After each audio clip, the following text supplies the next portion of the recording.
تلوار ہے، تو ممکن کیسے ہے کہ وہ تلوار، وہ صفات، وہ ناحق دیکھتے ہوئے خاموش ہو جائے؟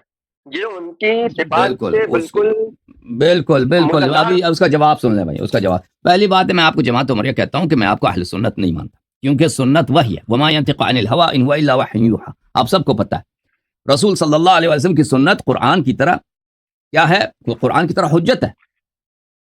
اگر میں آپ کو اہل اتباع رسول صلی اللہ علیہ وسلم مان لوں تو میں آپ کو میرے آپ سے اختلاف کرنا ہی کفر ہے، آپ سمجھتے ہیں نا؟ تو مجھے میں پھر آپ سے اختلاف کر ہی نہیں سکتا۔ جو ایک شخص سنت کا تابع ہے، سنت کو ماننے والا ہے، اس سے اختلاف کرنا یہ کفر ہے، کیونکہ سنت کیا ہے؟ سنت قرآن کی طرح حجت ہے سب خلائق پر۔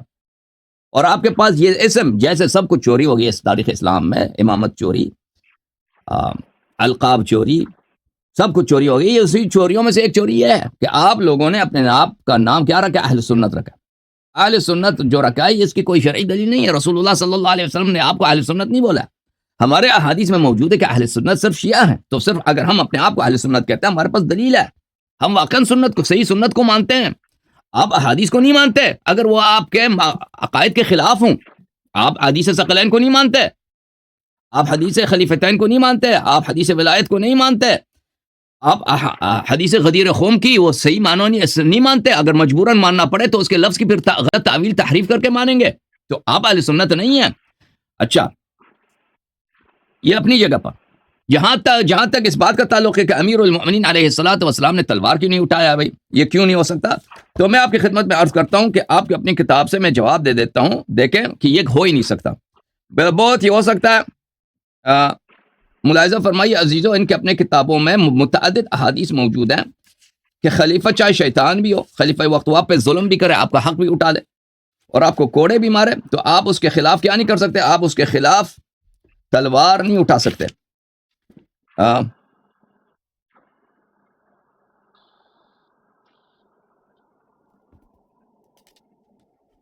یہ میرے ہاتھ میں یہ کتاب ہے، کتاب صحیح مسلم، صحیح مسلم چاپ دار الفکر بتحقیق شیخ صدقی جمیل العطار، سنہ 2010 میں چھپی ہے۔ باب فی طاعت الامراء وان منعوا الحقوق، صفحہ نمبر 940۔ اس کی جو اصل ہے وہ مذہب شیعہ میں یہ ہے کہ رسول اللہ صلی اللہ علیہ وسلم نے اپنے اصحاب کو بتایا تھا، اہل بیت علیہ السلام کو بتایا تھا کہ میرے بعد خلافت غصب ہوگی اور ظالم لوگ آ جائیں گے، حکومت کریں گے، یہ ہمارے احادیث میں بہت ہے۔ اور امیر المومنین علیہ السلام کو حکم دیا تھا کہ اگر تیرے پاس طاقت ہے تو ان کے خلاف جہاد کرنا، اگر طاقت نہیں ہے تو جہاد نہ کرنا، اس کی اصل یہ ہے۔ تو آپ کی کتابوں میں جو ہے وہ یہ ہے، مثلا اس میں ایک حدیث یہ ہے، اس بہت سارے احادیث ہیں، رسول اللہ صلی اللہ علیہ وسلم نے فرمایا، او بھائی اب سوچ لیں، میں اس حدیث کو 1000 دفعہ یہاں پہ پڑھ چکا ہوں، عربی میں، فارسی میں، انگلش میں، اردو میں پڑھ چکا ہوں۔ اس کے باوجود دیکھیں کہ آپ کے استدلال کتنے میں کیا عرض کروں، کتنے فیک ہیں آپ لوگوں کے استدلال۔ امیر المومنین اعظم کیسے جہاد نہیں کر سکتے؟ اور بھائی بہت ہو سکتا ہے کہ جہاد نہ کریں، اپنی کتاب کو آپ نے دیکھا نہیں ہے۔ رسول اللہ صلی اللہ علیہ وسلم نے فرمایا، مسلم ہے، حدیث نمبر ہے 1847، یکون بعدی ائمۃ لا یہتدون بہدای، میرے بعد جو خلفاء ہوں گے میرے ہدایت پہ نہیں ہوں گے، ولا یستنون بسنتی، وہ میرے سنت پہ بھی نہیں ہوں گے۔ اور بھائی جو پیغمبر صلی اللہ علیہ وسلم کی ہدایت پہ نہیں ہے، اس کے سنت پہ نہیں، وہ مسلمان یا کافر ہے، ٹھیک ہے نا؟ اگر ہدایت پہ بھی نہیں ہے، سنت پر بھی نہیں ہے، تو اگر مسلمان ہے تو صرف نام کا مسلمان ہے، یعنی افسق الفساق، ٹھیک ہے نا؟